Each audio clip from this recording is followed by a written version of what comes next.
Good morning, children. Now we are going to study about theorem of total probability. I know that many of you have done these things, but still you go through the topic once again, okay? So कहता है theorem of total probability and no need to make this work fair anywhere. बस आप समझ लीजिए because your exams are very near, so I don't want you to waste time in maintaining your fair copy and all. जितना कर लिया, that's good. अब आप fair copy में कुछ काम मत करिए. Rough notes you can prepare as per your convenience, as per your need. Okay, now it says that theorem of total probability. Before we start the theorem, first of all we should at least discuss that when do we need to use this theorem. ठीक है, इसका आप use कब करोगे. ठीक, so first of all we'll talk about this.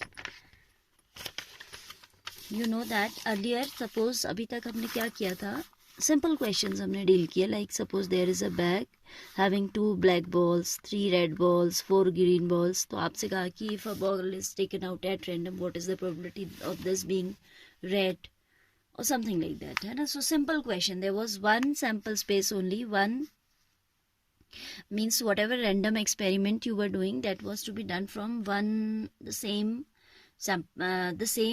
bag, I can say. Or if I'm talking about taking out a ball, there is only one bag. ठीक है, but when multiplicative theorem when theorem of total probability will be applicable. ये तो आपका simple case था. ठीक है, theorem of total probability आपका कब अवेलेबल होता है, जब आपका रैंडम एक्सपेरिमेंट में भी चॉइस है. ठीक है, when your जो suppose you are having, for example, I am having 2 bags. ठीक है, एक बैग है जिसमें 2 ब्लैक बॉल्स हैं एंड 3 रेड्स हैं, एंड दूसरा बैग है in which there are 3 black balls and 4 red balls, just for an example. And आपको कहा जाए that at random 1 bag is chosen, then 1 ball is taken out. Find the probability of getting a red ball. I'm repeating. First you are supposed to choose a bag from these 2 at random.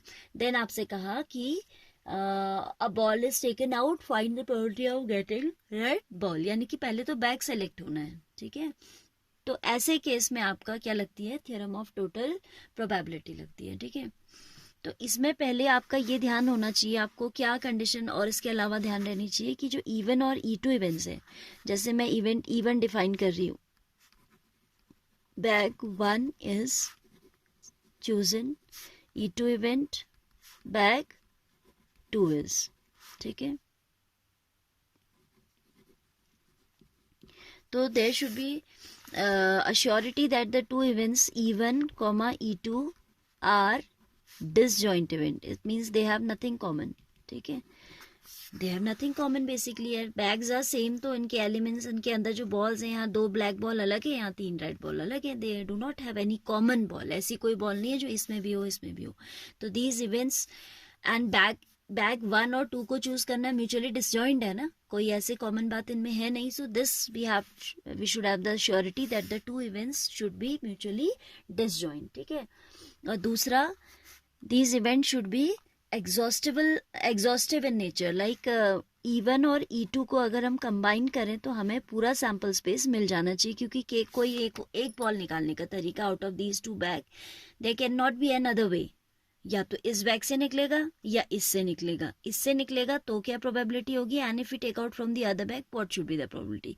तो ये जो 2 events हैं, ये combinedly आपके sample space को पूरा कर दे रही है. एज पर the given condition there is no other way of taking out a red ball. Suppose I am asking for a red ball, तो या तो मैं बैग 1 सेलेक्ट करके रेड निकालूंगी या मैं बैग 2 सेलेक्ट करके रेड बॉल निकालूंगी. So these 2 combinedly complete the event, isn't it? So even intersection E2 should be exhaustive in nature बोलते हैं इसको. ठीक है, कि पूरे सैंपल स्पेस को एग्जॉस्ट कर जाए. तो यहाँ पे जैसे क्वेश्चन ऐसा होगा आपका, एट रैंडम, पहले आपको दिया जाएगा, I am not writing that 1 bag comprises of this type of ball. say bag 2 is comprising of 3 black 4 red balls and a bag is chosen at random.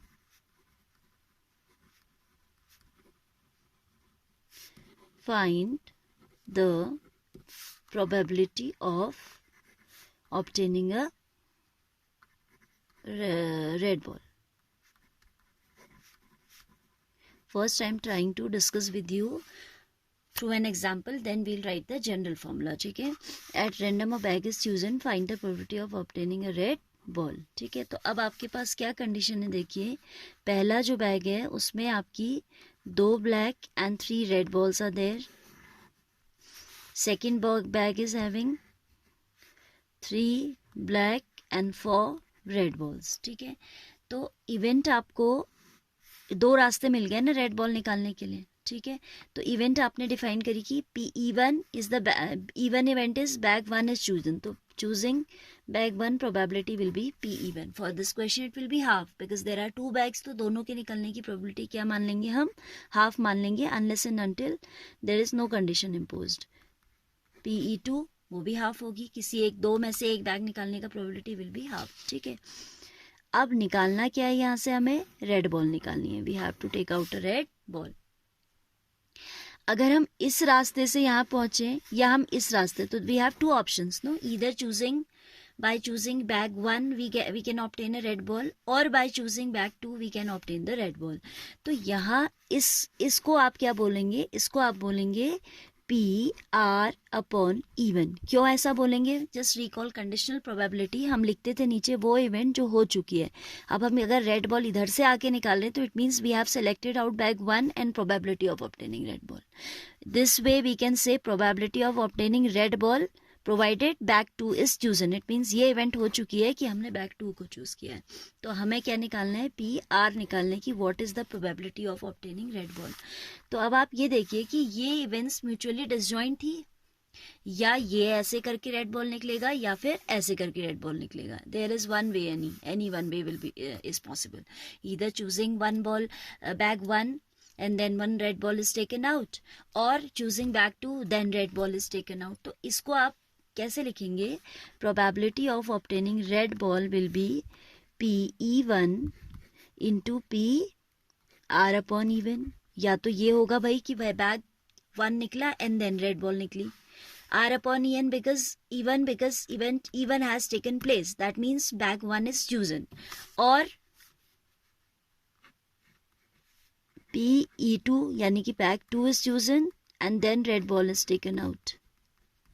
And you know, when there is a situation like or, it means when the mutually events are mutually exclusive, there would be plus. तो यही आपका formula बन जाता है, PR is equal to PE1 PR upon E1 plus PE2 PR upon E2. This is when 2 events are there. थोड़ा सा अब इसको जैसे बुक में ही समझा रहा है वैसे समझने की कोशिश करते हैं.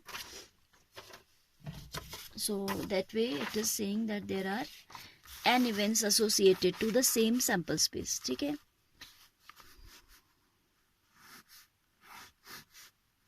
सपोज ये कोई सैम्पल स्पेस है जिसमें कुछ इवेंट्स हैं E1, E2, E3 and suppose there are n events. तो अब हम n तो दिखा नहीं सकते, ऐसे E4 के प्लेस पे n लिख दिया. ठीक है. Now we are doing one experiment A हमने कोई काम किया, उस PA की हमें प्रोबेबिलिटी निकालनी है. ठीक है. So what we will write, we should have पहली condition EI should intersection EJ should be equal to 5. It means these events should be mutually disjoint. जैसे एग्जाम्पल में हमने कहा था कि या तो बैग इवन चुने, बैग 1 चुना जाएगा और बैग 2 विल बी सेलेक्टेड. तो एक दूसरे से आपकी वो इवेंट्स का कोई ऐसा कोई कॉमन एलिमेंट नहीं था कि बैग E1 और E2 मीन्स कोई 2 बैग है तो उनमें कुछ कॉमन है, ऐसा कुछ नहीं था, है ना. तो EI intersection EJ should be 5. ठीक है. For all I not equals to J, यानी कि PE1 intersection not P, E1 intersection E3 should be 5, E1 intersection E2 should be 5, E2 intersection E3 should be 5. This I'm saying, right? And that is these events should be disjoint. और दूसरी condition हमने कहा था कि exhaustive in nature होनी चाहिए. तो E1 union E2 union जितनी भी events है, suppose we have n, they should be making the sample space. ठीक है. तीसरा एक चीज ये भी ध्यान रखनी है कि PE1 should be non zero, और नॉन जीरो है तो ग्रेटर देन 0 लेस देन 1 होगा ऑफ कोर्स. ठीक है. PEI not E1 for all the probabilities there should be some probability which is non zero. ठीक है. For all I. तो आप क्या लिखोगे थ्योरम, PA और A कोई एक्सपेरिमेंट है, like in that one it was obtaining a red ball, ठीक है. तो आपकी A इवेंट आप according to the question you will define, ठीक है. Let A be any event associated with us. Here A be an event, any event I can say, associated with S. तो PA जो आपका होगा वो क्या हो जाएगा, PE1 PA upon E1 plus PE2 PA upon E2 plus PE3 PA upon E3, this up to PEN PA upon EN. ये आपने अभी देखा था कैसे आया, ठीक है. Then this also can be written as in short form, sigma I is equal to 1 to N. PA we can write as sigma I equals to 1 to N PEI PA upon EI. This is the theorem of total probability. In this coming exercise, we are having questions based on Bayes theorem and question based on total theorem of total probability. So this is the way, when and how we have to use theorem on total probability. In next video I'm going to tell you about Bayes theorem and then we will proceed to the exercise. And please children do it today positively. आपने कर भी लिया है, फिर भी एक बार और करना है आपने, ठीक है.